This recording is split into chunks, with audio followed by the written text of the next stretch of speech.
Buenas tardes, profesor y compañeros. En esta ocasión, nuestra exposición tratará sobre el rendimiento grupal. Somos el grupo 3 y los integrantes son Reyes Gao Nicole, Anaya Suárez Dalila Francesca, Gómez Cruz Luis, Lizarzaburo Tiquipa Samantha, Collado Muñoz Xiomara Yasmín y por último, Uriel Ramírez Paul William. Bien, en introducción, para comenzar esta exposición de rendimiento grupal, vamos a iniciar entrando en contexto con una breve definición sobre lo que trata. El rendimiento grupal es el proceso de variables y elementos que se van cumpliendo dentro de una realización de tareas. Y estas variables van conteniendo diferentes actividades y acciones para que el rendimiento grupal se lleve a cabo. Así pueda tener una función óptima.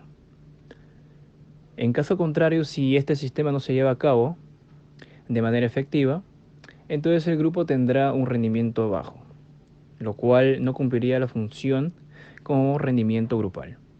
Este concepto no solo nos ayuda desde un plano teórico, sino que también como nosotros, grupos universitarios, también cumplimos diversas tareas y actividades con habilidades y conocimientos dentro de ambientes grupales. Entonces, llevar a cabo esta exposición que vamos a explicar nos va a servir para tener una aproximación a comportamientos, conductas y características que cada uno de los miembros del grupo pueda realizar y así poder tener una mejor función óptima de nuestro rendimiento grupal. Ahora, vamos a explicar la conceptualización bajo esquema clásico y Steiner. Primero vamos a explicar bajo esquema clásico. Aquí podemos ver tres etapas que se van a llevar a cabo en el grupo. La primera es entrada, la segunda proceso y la tercera salida o resultado. En la entrada podemos ver diferentes variables, que esto yo lo tomo como la base para que el rendimiento grupal se lleve a cabo. Si esta base no tiene una efectividad por cada miembro del grupo, entonces estaríamos desmotivando o que el rendimiento grupal va a decaer en las siguientes tareas requeridas.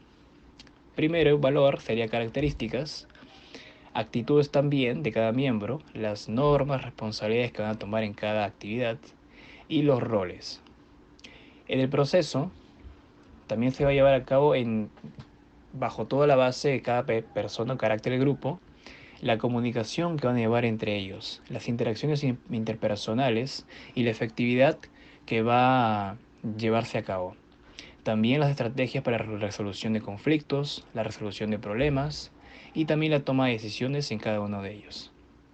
En la salida y respuesta o resultados, se va a ver la eficiencia de los recursos disponibles que se van a usar durante las actividades o tareas, también la producción y la eficacia de la realización o alcance de los objetivos o metas que se van a plantear o elaborar y que en base a todo ese entrado proceso se puede llevar a cabo un resultado de eficacia. También vamos a ver el criterio de carácter socioemocional, que también se ve la cohesión del grupo, de que cada uno de los miembros que quieran quedar en el grupo y permanecer en las diferentes tareas de largo plazo. También el desarrollo personal también cuenta mucho en los resultados de un grupo, que cada uno de ellos tiene una mejor autoestima para poder responder, una mejor participación, también una mejor confianza y también una mejor salud, porque cada uno de ellos va fomentando diferente ambiente, ya sea el ambiente físico que esté en cada uno de ellos y el ambiente académico o el ambiente que ellos se encuentren en el contexto, para que así la parte personal se pueda nutrir de todo el proceso de grupo y que esas actividades en un futuro siempre sean de un carácter positivo. Ahora, frente a este esquema clásico que pudimos explicar hace un momento, de entradas, procesos y salidas, tenemos el esquema de Steiner. Steiner, psicólogo francés, que en 1972 formuló un modelo desde que él defiende que la productividad actual de un grupo, que este viene a ser rendimiento grupal, viene definida de la productividad potencial. En esta productividad potencial está determinada por recursos humanos, actitudes, habilidades, conocimientos que poseen cada miembro, menos la pérdida de proceso, que obedecen a déficit de coordinación y motivación. Steiner estableció que el rendimiento y la productividad grupal dependen de tres tipos de variables: las demandas de la tarea, los recursos humanos, que lo mencioné, actitudes, conocimientos, capacidades o habilidades relevantes para resolver las tareas, que ambas determinan el nivel máximo de productividad, las demandas de la tarea y los recursos humanos. Y como última variable serían las variables de proceso. Estas son las acciones que se van realizando en la consecución de la meta u objetivos planteados por el grupo. Steiner elabora tres criterios en la importancia de la tarea en el modelo de Steiner.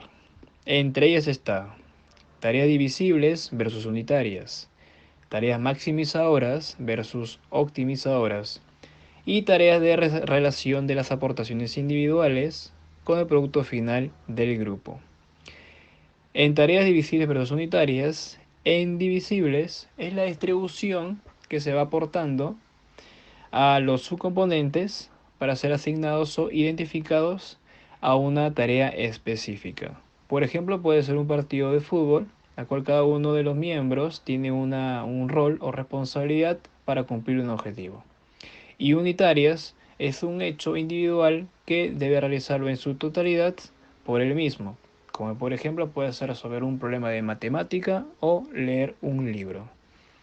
En tareas maximizadoras versus optimizadoras, en maximizadoras, lo importante es el resultado cuantitativo que se debe lograr. Mientras más se produzca en el grupo, más resultado se podrá tener en el equipo.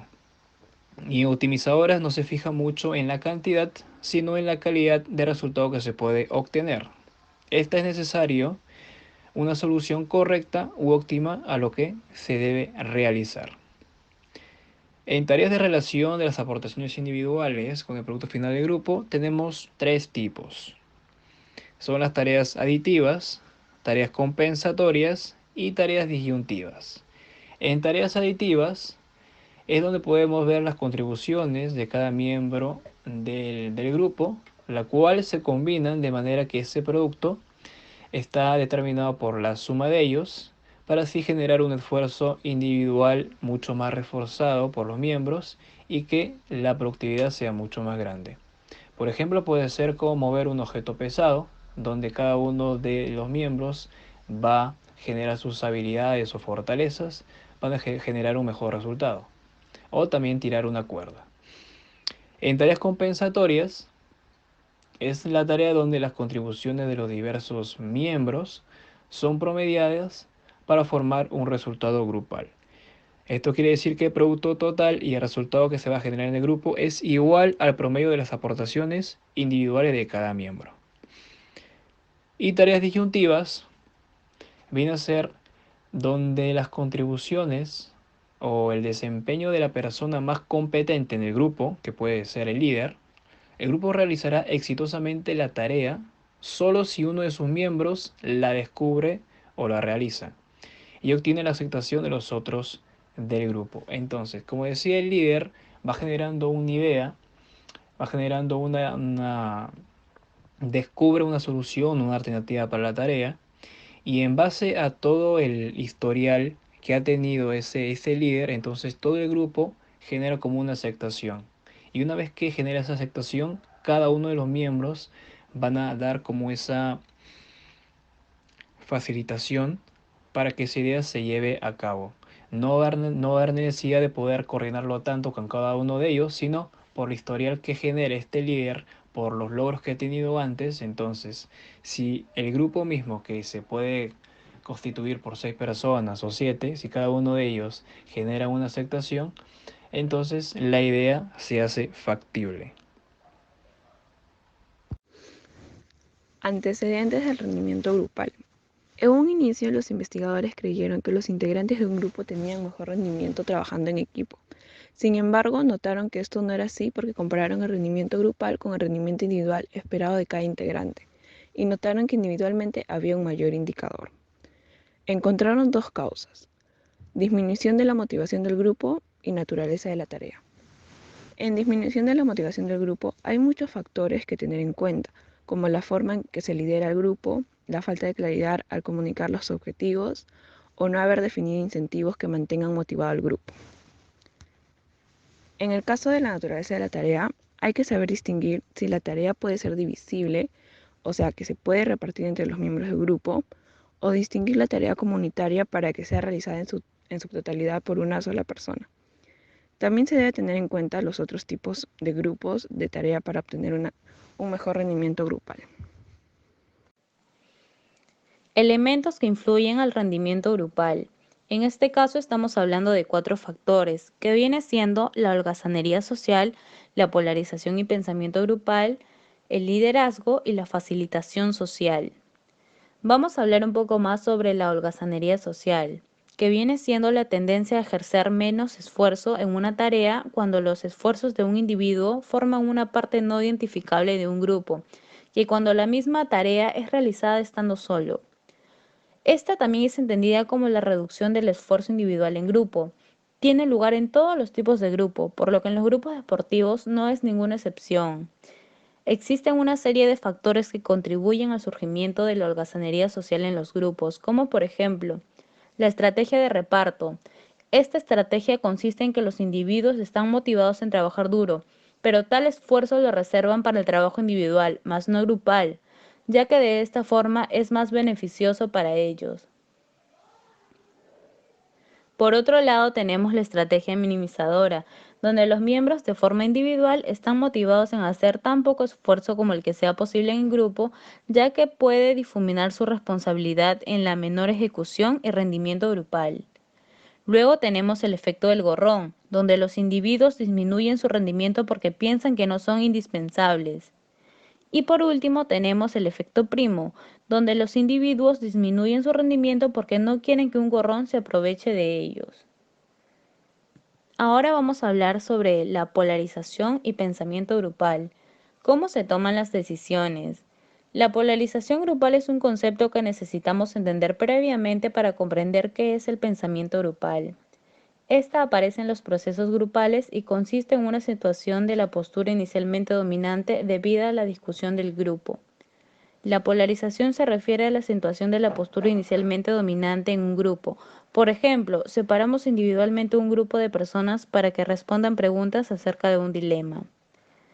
No olvide que la toma de decisiones grupales puede polarizar y extremar las opiniones dominantes. Por ejemplo, reforzar los prejuicios dominantes, así como llevar a elegir cursos de acción que difícilmente serán exitosos. No olvidemos que el animador o educador debe ser imparcial, no asumir una posición, debe pedir a todos que planteen sus dudas y objeciones. Por otro lado, vamos a hablar sobre el liderazgo, que viene a ser cómo los líderes organizan y dirigen las actividades del grupo. Se denomina líder de un grupo a aquel integrante con la capacidad para influir sobre los otros miembros del grupo.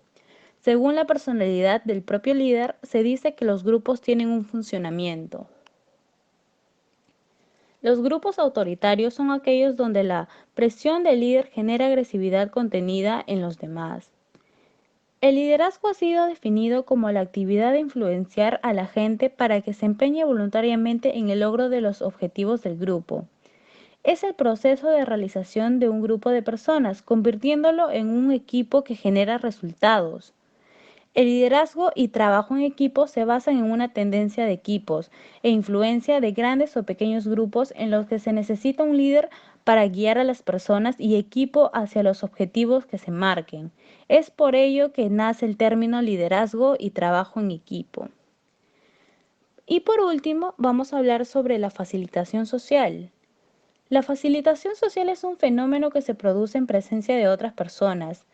Existe una tendencia a ejecutar mejor las tareas simples cuando somos observados por las otras personas que cuando nos encontramos solos.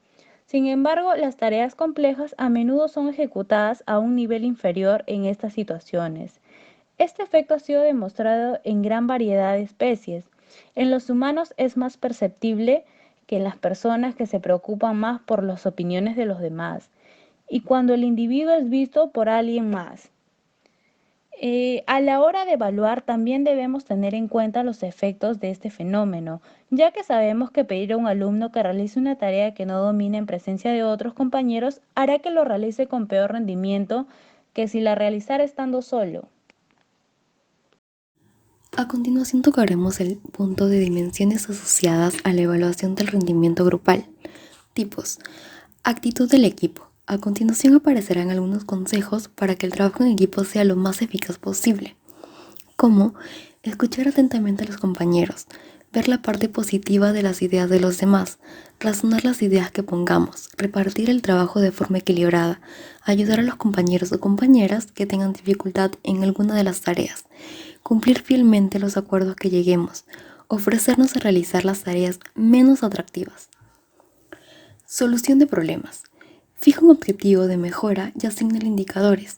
Recuerda que el objetivo, aparte de ser medible, debe ser específico, aceptable, realista y acotado en el tiempo.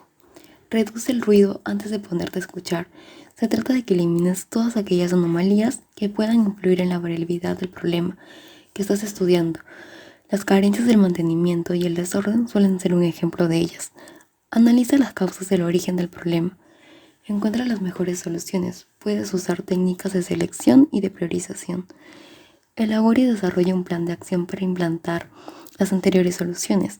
Se trata de que detalles todas las acciones necesarias para cada solución. Cada acción debe ir acompañada de un responsable y de una fecha de ejecución. Calidad del trabajo. El trabajo en equipo se define como un número de personas con habilidades complementarias que están comprometidas con un propósito, un conjunto de metas de desempeño y un enfoque en común, por los cuales se hacen mutuamente responsables. Reparto del trabajo. Una vez conformado el equipo de trabajo, es importante distribuir las tareas de modo equitativo y eficiente para así poder lograr un buen reparto de trabajo. Reuniones en torno a los objetivos. Reuniones para toma de decisiones. Son las más habituales. Sirven para recopilar y exponer informaciones, compartir opciones, explorar opiniones y finalmente tomar decisiones que puedan cambiar el rumbo de la compañía. Reuniones de innovación. La innovación es la clave de toda organización de éxito. Durante las reuniones de innovación, los miembros del equipo tienen la oportunidad de hacer una lluvia de ideas y compartirlas. Reuniones informativas. Esas consisten en informar a los asistentes sobre un tema específico o compartir información.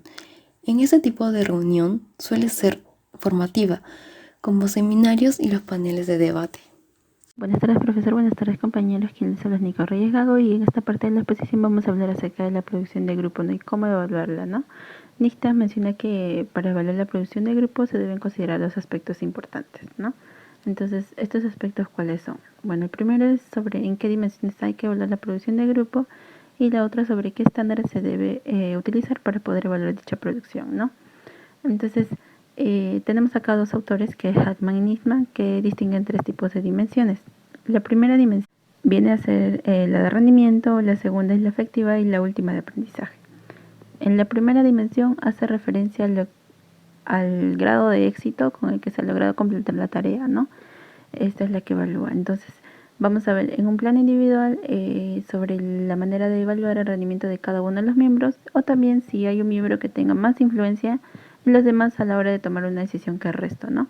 Y a un nivel más grupal se va a referir a evaluar hasta qué punto el grupo ha realizado la tarea de una manera adecuada, ¿no? Por ejemplo, vamos a ver aquí si al momento de haber tomado una decisión como grupo ha sido o no apropiada esta decisión.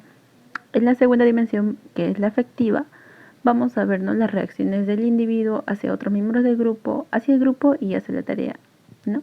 Entonces, a un nivel individual vamos a ver si un miembro del grupo está contento de trabajar con el resto del grupo, si está a gusto con el grupo y si está a gusto con el resultado de la tarea, ¿no? Y a un plano más grupal vamos a ver si vamos a evaluar si el grupo está o no está cohesionado, ¿no? Y vamos a pasar a la siguiente dimensión, que es la de aprendizaje, y donde se va a referir sobre el potencial para un rendimiento futuro, ¿no? Entonces, este potencial para un aprendizaje futuro se va a ver tanto como en un plano individual y o grupal, ¿no? vamos a saber cuáles son los conocimientos y habilidades que nos han ayudado para realizar esta tarea con éxito, ¿no? Y esto también va a ayudar tanto a cada miembro y como grupo poder optimizar estos conocimientos y habilidades para poder obtener un rendimiento adecuado, ¿no? En un futuro, ¿no? Si es que no se ha logrado anteriormente. Y sobre todo acá se va a enfatizar en lo que es el aprendizaje, ¿no? Entonces también tenemos a Nistas que menciona que para considerar si este rendimiento es pobre, adecuado, bueno o excelente, ¿no? Va a haber estos estándares de comparaciones, ¿no? Entonces, estos estándares de comparaciones son 3: los absolutos normativos, los relativos y comparar el rendimiento grupal con el individual. Entonces, el primero tiene que ver con si una manera objetiva de evaluar el rendimiento. Por ejemplo, una fábrica de zapatos pone como objetivo al final de la jornada realizar 500 pares de zapatos. Entonces, el rendimiento esperado es ese, 500 pares de zapatos. Y según esto se va a evaluar si el grupo ha realizado este rendimiento esperado o no, ¿no? Entonces, aquí por otro lado tenemos a los estándares relativos. Estos los vamos a ver, por ejemplo, con una comparación con un grupo con similares condiciones y con el que se esté realizando la misma tarea, ¿no? Por ejemplo, la fábrica de ATE, que tiene como producción al final del día 500 pares de zapatos, y la fábrica de Breña, que tiene como producción 600 pares de zapatos. Entonces, si ATE se compara, ¿no? con la fábrica de Breña, estaríamos diciendo que no está haciendo el rendimiento óptimo, ¿no? Que esta fábrica de ATE no está siendo óptima en su rendimiento. Pero si la fábrica de Breña se compara con la fábrica de ATE, entonces estaría viendo que como son condiciones similares y es la misma tarea, entonces sí estaría siendo su rendimiento óptimo, ¿no? En este caso. Entonces, de esta manera serían los estándares relativos. Y por último, los estándares el último estándar vendría a ser comparar el rendimiento grupal como el individual. En este caso vamos a ver si el grupo trabaja mejor en sí como grupo o de manera individual, si cada integrante trabaja mejor solo, ¿no? Entonces vamos a ver, por ejemplo, aquí como grupo de estudios, por ejemplo, ¿no? Los grupos que se han formado. Vamos a ver si trabajamos mejor como grupo, reuniéndonos, complementándonos unos con otros, o si algunos, por ejemplo, si nosotros trabajamos mejor de forma individual y separada, dividiéndonos los trabajos, juntándolos y listo, ¿no? Si trabajamos mejor de esta manera, ¿no? Entonces, vamos a evaluar eso. Entonces, estos vendrían a ser los estándares y las dimensiones según Nistas que menciona. También vamos a mencionar aquí como último punto al contexto grupal, que esta hace referencia al medio ambiente físico y social, ¿no? En el que este grupo de personas va a desempeñar sus tareas. Entonces, este contexto grupal va a influenciar sobre 4 puntos. Uno, sobre los miembros del grupo, que va a ver sobre qué miembros van a componer un grupo, ¿no? Porque puede ser, por ejemplo, que algún miembro sea la única opción de entrar a este grupo, o también encuentre mucho más atractivo estar en otro grupo, ¿no? Entonces va a influenciar. En eso también va a influenciar sobre las tareas del grupo, va a ver si este contexto afecta o no a la tarea del grupo, ¿no? También va a influenciar a la interacción grupal, y también, por último, va a influenciar a la productividad grupal, ¿no? Entonces, de esta manera estaremos terminando con este punto de producción grupal. Muchas gracias. Continuando con la secuencia de mi compañera, en esta oportunidad hablaré sobre las teorías asociadas en el rendimiento de la facilitación social. Entre sus orígenes, en 1898, el psicólogo Norman Triplett describió un hallazgo que sería muy estudiado posteriormente.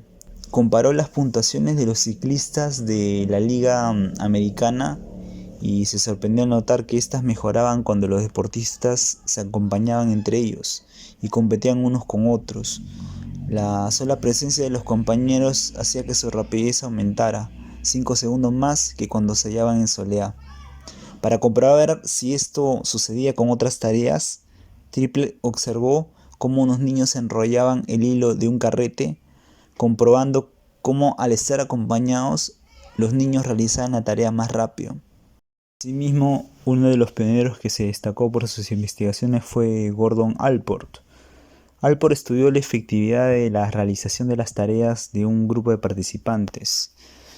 Fue el que acuñó el término de facilitación social. Él fue muy reconocido por ser uno de los primeros en el estudio de la personalidad, dando mucha importancia al contexto y al presente para conseguir comprenderla.